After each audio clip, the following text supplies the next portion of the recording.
ഈ ആടിനെ പട്ടിയാക്കുന്ന കാര്യത്തിൽ CPM-ഉം അതിൻ്റെ പോഷക സംഘടനകളും വലിയ ചുമതല അല്ല വഹിക്കുന്നു. അവർ കാര്യത്തിൽ PhD എടുത്തിട്ടുള്ളവരാണ്, അതെ. ഒരു സംശയം വേണ്ട. അപ്പോൾ ഇപ്പോൾ കഴിഞ്ഞ 2 ദിവസങ്ങളിലായി ഉണ്ടായ 2 സംഭവം.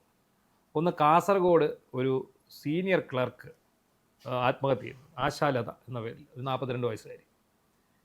അതുപോലെ ഇന്നലെ ഒരു 52 വയസ്സുള്ള ഒരു ദീപാലേഖ എന്നാണ് അവരുടെ പേര്, അങ്ങനെയാണ് എന്നാണ് എൻ്റെ ഓർമ്മ. ഞാൻ രാവിലെ ഇങ്ങനെ പത്രത്തിൽ വായിച്ചു. ഒരു ഹെൽത്ത് ഇൻസ്പെക്ടറാണ് കണ്ണൂരിൽ. അവർ കുഴഞ്ഞു വീണ് മരിക്കും. ഈ 2 മരണങ്ങളും സ്ഥലം മാറ്റത്തെ തുടർന്ന് ഉണ്ടായ മാനസിക സമ്മർദ്ദം മൂലമാണ് എന്ന് ആരോപിച്ചുകൊണ്ട് ഒരു വലിയ ഒരു പ്രോപ്പഗൻഡ ഇടത് സൈബർ ഹാൻഡിലുകൾ സൃഷ്ടിച്ചു. മാത്രമല്ല അവരുടെ യൂണിയനും എല്ലാവരും ഇതിങ്ങനെ വിശകലനം ചെയ്ത് വലിയ UDF-കാർ കൊന്നതാണ്, പിണറായി വിജയൻ പ്രതിഷേധിക്കുന്നു, MV ഗോവിന്ദൻ പ്രതിഷേധിക്കുന്നു, ഇവിടെ ആരൊക്കെ പ്രതിഷേധിക്കുക അവരെല്ലാവരും പ്രതിഷേധിക്കും. പച്ചക്കള്ളം. മാത്രമല്ല ഈ കാസർഗോഡ് സ്ഥലം മാറ്റി എന്ന് പറഞ്ഞാൽ അവരെ അതേ ഓഫീസിൽ വേറെ സെക്ഷനിലേക്കാണ് മാറ്റിയത്. അതെ, അവർ ജോലി ചെയ്തുകൊണ്ടിരുന്നത് 5-ാം നിലയിൽ നിന്നാണ്, അതായത് 6-ാം നിലയിലുള്ള എൻഡോസൾഫാൻ സെക്ഷനിലേക്ക് മാറ്റിയതാരാണെന്നറിയോ? പിണറായി വിജയൻ. അവിടെയാണ്. അതായത് UDF സർക്കാർ അധികാരത്തിൽ വരുന്നതിന് മുമ്പ് മെയ് 18-നാണ് സതീശന് സത്യപ്രതിജ്ഞ ചെയ്ത അധികാരത്തിൽ, മെയ് 12-നാണ് ഇവരെ മാറ്റുന്നത്. എന്ന് പറഞ്ഞാൽ കഴിഞ്ഞ സർക്കാരിൻ്റെ അവസാന കാലത്ത് തുടങ്ങിയ ട്രാൻസ്ഫർ സ്ഥലം മാറ്റ പ്രക്രിയയുടെ ഭാഗമായിട്ടാണ് അവർ സ്ഥലം മാറ്റിയത്. ഇപ്പം മെയ് 18-ന് മാറ്റിയാണ്. ഇപ്പം ഇത്രയും നാളായിട്ട് ഇപ്പോഴാണ് അവർക്ക് ആത്മഹത്യ ചെയ്യാൻ തോന്നിയത്. ഇതുവരെ അവർക്ക് യാതൊരു പ്രശ്നമില്ല, കളിച്ച് ചിരിച്ച്. അതാണ് ഒരു സംഭവം. മറ്റൊന്ന്, ഈ പറയുന്ന ദീപലേഖ എന്ന് പറയുന്ന അവർക്ക് എന്തോ കാലിനെന്തോ ആക്സിഡൻറ്റ് പറ്റി. അപ്പോൾ അവർ ജോലി ചെയ്യുന്നിടത്തുനിന്ന് അവരെ വേറൊരു സ്ഥലത്തേക്ക് മാറ്റി. അതിൻ്റെ മനോവിഷം മൂലം അവർ കുഴഞ്ഞു വീണു മരിച്ചു എന്നാണ് മറ്റൊരു സംഭവം. അപ്പോൾ ഇത് 2 പേരും രക്തസാക്ഷികളാണ്. UDF സർക്കാർ രക്തസാക്ഷിത്വത്തിന് ബലി കൊടുത്ത ആൾക്കാരാണ്. നമ്മൾ സാധാരണ സർക്കാർ ജോലിക്ക് ഏത് സ്ഥലത്ത് ജോലിക്ക് പോയാലും മാധ്യമസ്ഥാനത്തിലാണെങ്കിൽ എന്നെ എവിടത്തേക്ക് മാറ്റിയാലും ഞാൻ അവിടെ പൊയ്ക്കോളാം എന്ന് പറഞ്ഞ് നമ്മൾ എഴുതി ഒപ്പിട്ട് കൊടുത്തിട്ടാണ് ഇതിൻ്റെ അപ്പുറം കാണുന്നത്. അതെ, ഇത് ഒരാളെ ജീവിതകാലം മുഴുവൻ ഒരു കസേരയിൽ ഇരുത്തിക്കൊള്ളും എന്ന് എങ്ങും പറഞ്ഞിട്ടില്ല. സ്ഥലം മാറ്റം അനിവാര്യമാണ്. 10 വർഷമായിട്ട് ഒരനക്കവും ഇല്ലായിരുന്ന ആൾക്കാരാണ് ഇവരൊക്കെ. അതെ, CPM-ന്റെ ലേബലിൽ അവരുടെ മരണത്തിൽ നമ്മൾ അനുശോചിക്കുന്നു. ഒന്ന് ആത്മഹത്യയായിരുന്നു, ഒന്ന് കുഴഞ്ഞു. അന്വേഷിക്കണം എന്താണ് സംഭവിച്ചെന്നുള്ളത്. ഒന്നും അന്വേഷിക്കാനില്ല. കാരണം ഇതിനകത്ത് ഇവരുണ്ടാക്കി വിടുന്ന ഇത് വെച്ചിട്ട് സർക്കാരിനെതിരെ നീങ്ങാൻ. അപ്പോൾ ഇവിടെ നിന്ന് ഇപ്പം ഞാൻ ഇന്ന് രാവിലെ ഒരു ലേഡിയുടെ ഒരു ഫേസ്ബുക്ക് പോസ്റ്റ് വായിച്ചു. അവർ എഴുതിയിരിക്കുകയാണ്, അവർ സർക്കാർ ഉദ്യോഗസ്ഥയാണ്, ഒരു പേര് ഞാൻ പറയുന്നു. അപ്പം ഞാൻ ഈ പോസ്റ്റ് വായിച്ചപ്പോൾ അവർ ഈ 2 പേരുടെ മരണം സംബന്ധിച്ചുള്ള സംബന്ധിച്ച, അപ്പോൾ അവർ പറയുന്നത് അവരുടെ ഭർത്താവും മകനും അവരും മാത്രമേ ഉള്ളൂ. ഭർത്താവിന് കുറേശ്ശെ കാഴ്ച നഷ്ടപ്പെട്ടു പോയി. അദ്ദേഹം പൂർണ്ണമായി ഏറെക്കുറെ അന്ധനായി. അപ്പോൾ ഈ കാര്യം ചൂണ്ടിക്കാട്ടി ഇവരെ അപ്പോഴത്തേക്ക് സ്ഥലം മാറ്റി. ഇവിടുന്ന് അവർ താമസിക്കുന്നത് കാസർഗോഡ് എവിടെയൊക്കെ സ്ഥലം മാറ്റി. അവരപ്പോൾ അവർ റിക്വസ്റ്റ് എഴുതി മേലധികാരികൾക്ക് കൊണ്ട് കൊടുത്തു. എൻ്റെ ഭർത്താവിന് ഇതുപോലെ അന്ധനാണ്, പിന്നെ കുട്ടി ഇന്നിടത്തുണ്ട്, അതുകൊണ്ട് എനിക്ക് എൻ്റെ സ്ഥലമാറ്റം മാറ്റി തരണം, വീടിനടുത്തേക്ക് തരണം, എനിക്ക് വീട്ടിൽ. അപ്പോൾ ഇയാൾ കൊടുത്ത മറുപടിയാണ്, വീട്ടിനടുത്ത് പിന്നെ നിങ്ങളുടെ വീട്ടിൽ പല പ്രശ്നങ്ങളുണ്ടാകും, സർക്കാരിന് അറിയേണ്ട കാര്യമില്ല, മര്യാദയ്ക്ക് പൊക്കോ. യൂണിയനിൽപ്പെട്ട ആളായിരിക്കില്ല. അതെ, അപ്പോൾ അവരവിടെ പോയി ജോയിൻ ചെയ്യുന്നു. ഇവിടെ ഈ കണ്ണ് കാണാത്ത മനുഷ്യനും മകനും മാത്രം. അങ്ങനെ ഇരിക്കെ ഇയാൾ മരിച്ചു, ഈ മനുഷ്യൻ മരിച്ചു പോകുന്നു. അപ്പോൾ ഇവരെഴുതിയിരിക്കുകയാണ്, ഈ ഓരോ അവസരങ്ങൾ ഉണ്ടാകുമ്പോൾ ഞാനിപ്പോൾ എത്ര വട്ടം ആത്മഹത്യ ചെയ്യേണ്ടിയിരിക്കുന്നു. എത്രയോ പേര് നമ്മൾ ലിസ്റ്റ് എടുക്കാൻ തുടങ്ങിയല്ലേ ഈ പറയണതിന് നാണവും മാനവും. പ്രതികാര നടപടിയുടെ ഭാഗമായിട്ട് ഇവർ പ്രതികാരം ചെയ്യാത്ത ഒരൊറ്റ ജീവനക്കാരനും ഈ കേരളത്തിൽ ഉണ്ടാവില്ല. സ്വന്തം യൂണിയനിൽപ്പെട്ടവരെ പോലും ഉപദ്രവിച്ചിട്ടുള്ളവരാണ് ഇവരെല്ലാം. ഇവരുടെ ഖദർ അല്ലെങ്കിൽ രാവിലെ തൊട്ട് ഇവർ സംഘടനാ പ്രവർത്തനമാണെന്ന് പറഞ്ഞ് ഒരു കക്ഷത്തി ഡയറിയും വെച്ച് ഇവർ വഴിക്ക് പോകും. 5 പൈസ ജോലി ചെയ്യത്തില്ല. ഒന്നാമത് ഈ നേതാക്കൾ. രണ്ടാമത് ഇത് തന്നെയാണ്. ഇപ്പോൾ പിണറായി വിജയനും MV ഗോവിന്ദനും വന്ന് വലിയ നാക്കിട്ടടിക്കുന്നത്. പിണറായി വിജയൻ്റെ കാലത്ത് കരഞ്ഞു വിളിച്ച് സെക്രട്ടേറിയറ്റ് നടന്നിട്ടുള്ള എത്രയോ ജീവനക്കാരെ നമുക്കറിയാം. അവരുടെ ആരോഗ്യ പ്രശ്നം കാരണം അങ്ങനെ ചികിത്സ കിട്ടാതെയും ഇരിപ്പി കുഴഞ്ഞു വീണും ഒരുപാട് പേര് മരിച്ചിട്ടുണ്ട്.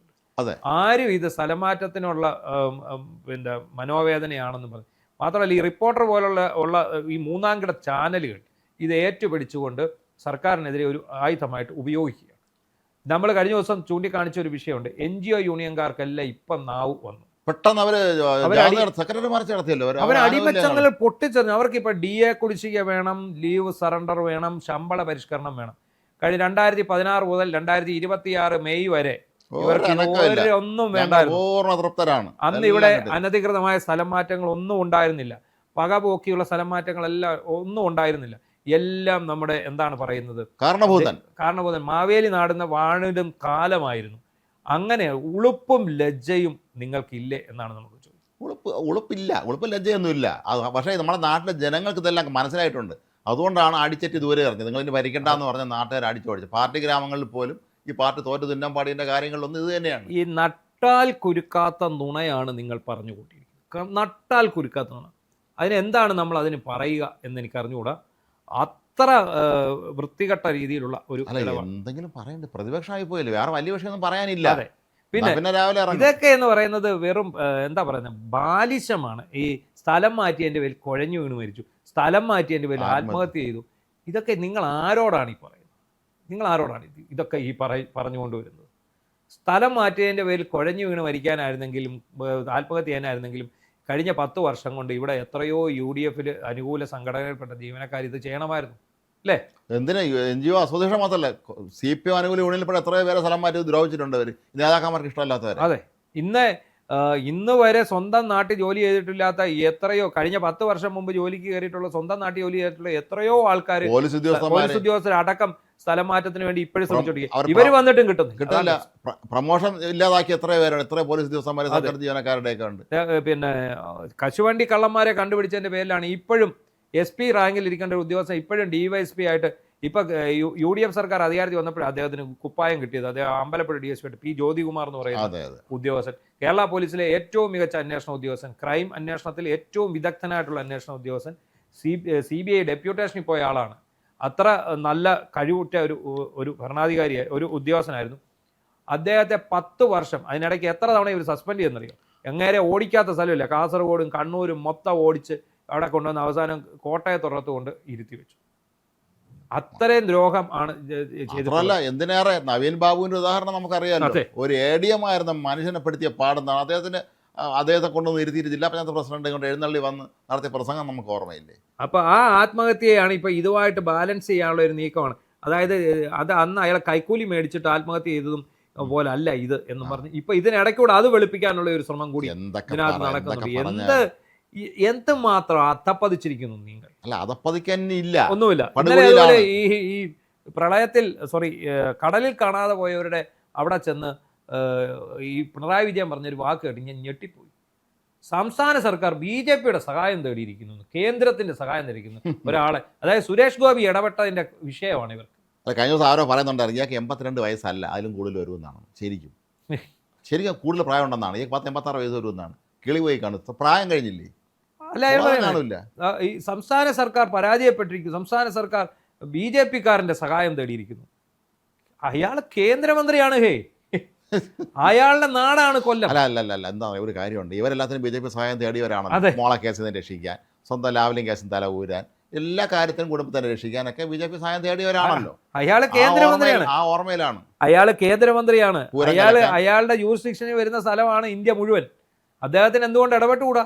അദ്ദേഹം തൃശ്ശൂരിന്റെ MP ആണ് എന്ന് പറഞ്ഞാൽ കേരളത്തിൽ നിന്നുള്ള ഒരു MP ആണ്. കേരളത്തിലെ മറ്റ് MP-മാർക്കൊന്നും സാധിക്കാത്ത കാര്യമാണല്ലോ അദ്ദേഹം ചെയ്തത്. കേരളത്തിലെ CPM MP-മാർക്ക് ഇംഗ്ലീഷ് അറിയാമെങ്കിൽ അവിടെ പോലെ കാര്യം. അതെ, ഇതുപോലെ കഴിഞ്ഞ ദിവസം ഈ ചെങ്ങന്നൂരിനടുത്ത് വെൺമണി എന്ന് പറയുന്ന സ്ഥലമുണ്ട്. അവിടെ ഒരു അമ്പലമുണ്ട്, ശാർഗക്കാവ്. അവിടെ ഒരു ചീപ്പുണ്ട്. ചീപ്പ് എന്ന് പറഞ്ഞാൽ ഈ വെള്ളം തുറന്നു വിടുന്ന സ്ഥലം തകരാറിലായിട്ട് വർഷങ്ങളായിട്ട് കിടക്കുകയാണ്. അവിടുത്തെ മന്ത്രിയായിരുന്നു സജി ചെറിയാൻ ഒരുപാട് കാര്യങ്ങൾ ചെയ്തു. പക്ഷേ ഇത് കാരണം ആ നാട് മുഴുവൻ വെള്ളപ്പൊക്കം ഉണ്ടാകും. 10 വർഷമായിട്ട് ജനങ്ങൾ ഇയാളുടെ പുറകെ നടക്കുക, ഇതൊന്ന് നന്നാക്കണമെന്ന് പറഞ്ഞിട്ട്. ഇത് ചെയ്തിട്ടില്ല. അവസാനം ഇപ്പം എവിടെ നിന്നാണ് അറിയുന്നത്? കൊടിക്കുന്നിൽ സുരേഷ് വന്ന് അതിനെന്തോ ഒരു പദ്ധതിയൊക്കെ കൂടെ കൊണ്ടുവച്ചു. ഇപ്പം സജി ചെറിയാനെ വെള്ളപൂശി നിറയെ പോസ്റ്റുകളാണ്. എന്താ ഇതിനകത്ത് സജി ചെറിയാൻ ആണ് ഇവിടുത്തെ എല്ലാം ഒഴിവാക്കിയത് എന്നൊക്കെ പറഞ്ഞു. അപ്പോൾ അതിനിടയ്ക്കൂടെ കൊടിക്കുന്നിൽ സുരേഷ് വന്നു. ഇതിനകത്ത് മൊത്തം രാഷ്ട്രീയം കണ്ടെത്തുന്ന ഒരവസ്ഥയാണ്. ഇത് തന്നെയാണ് സുരേഷ് ഗോപി ഇടപെട്ടാൽ എന്താണ് തെറ്റ്? അയാൾക്ക് എന്താ ഇടപെടാൻ പറ്റത്തില്ലേ? ഈ കേരളം എന്ന് പറയുന്നത് ഇന്ത്യ മഹാരാജ്യത്തിന്റെ ഭാഗമല്ലേ? BJP കേന്ദ്രം ഭരിക്കുന്ന കക്ഷിയല്ലേ? ഇന്നലെ വരെ BJPയുടെ കാലിൽ വീണ് കിടന്നവനാണ് ഇപ്പം വന്ന് പറയുന്നത്. അതെ. അപ്പൊ ഇത്തരം നാറിയ കളികൾ നിങ്ങൾ ദയവായി ഈ നാറിയ കളികൾ നിർത്തുക. ഇല്ലെങ്കിൽ ഇത്തവണ കിട്ടിയ സീറ്റ് പോലും നിങ്ങൾക്ക് അടുത്ത തവണ കിട്ടാൻ യാതൊരു സാധ്യതയില്ല. ഈ പിന്നെ ഓരോരുത്തർ അവരുടെ വ്യക്തിപരമായ വിഷയം കൊണ്ട് ഒരാൾ ആത്മഹത്യ ചെയ്യുന്നു, ഒരാൾ അയാളുടെ അസുഖം കൊണ്ട് കുഴഞ്ഞു വീണു, ഒരാൾ കുഴഞ്ഞു വീണ് മരിക്കുന്ന മനോവിഷമം മൂലമാണെന്ന് നിങ്ങളോട് ആരാണ് പറഞ്ഞത്? അല്ല, വിഷയങ്ങൾ കണ്ടുപിടിക്കുമല്ലോ ഇവർക്ക് അക്കാര്യത്തിലല്ല. കാരണം നമ്മളെപ്പോഴും പറയാറില്ലേ, കേരളത്തിൽ ഈ ഗർഭസത്യാഗ്രഹം എന്നുള്ള പ്രസ്ഥാനം വിജയകരമായി നടപ്പാക്കി അതിലൂടെ ജനപിന്തുണ നേടാൻ ശ്രമിച്ചിട്ട് പറയാം. ഇന്നത്തെ കാലത്ത് ഗർഭസത്യാഗ്രഹം ഒന്നും നാട്ടുകാർ തല്ലും. പണ്ടത്തെ കാലത്ത് ഗർഭസത്യാഗ്രഹം വരെ നടത്തുന്നതിന് സ്പോൺസർ ചെയ്യുന്ന ഒരു പാർട്ടിയായിരുന്നത്. അപ്പോൾ ആ ഒരു നിലവാരം അവരിപ്പോഴും വെച്ച് പുലർത്തുന്നു. ജനങ്ങൾ അവർ മനസ്സിലാക്കുന്നില്ല. ജനങ്ങൾ അവരെ മനസ്സിലാക്കി അടിച്ചു ഓടിച്ചു. അത് ഇനി അവർ മനസ്സിലാക്കിയില്ലെങ്കിൽ ഈ പാർട്ടി ഇനിയും പടുകുഴിയിലേക്ക് പോകും എന്നുള്ള കാര്യത്തിൽ യാതൊരു സംശയവും വേണ്ട. ഇത്തരം വ്യാജ പ്രചരണങ്ങൾ നിങ്ങൾ നിർത്തുക. കാരണം നിങ്ങൾ തന്നെയാണ് ജനങ്ങളിൽ നിന്ന് അകന്നു പോകുന്നത്. ജനങ്ങൾ നിങ്ങളെ വെറുക്കുന്നു. അതികഠിനമായിട്ടുള്ള വെറുപ്പിലേക്ക് നിങ്ങൾ കൂടുതൽ പോകാതിരിക്കാൻ ശ്രമിക്കുക.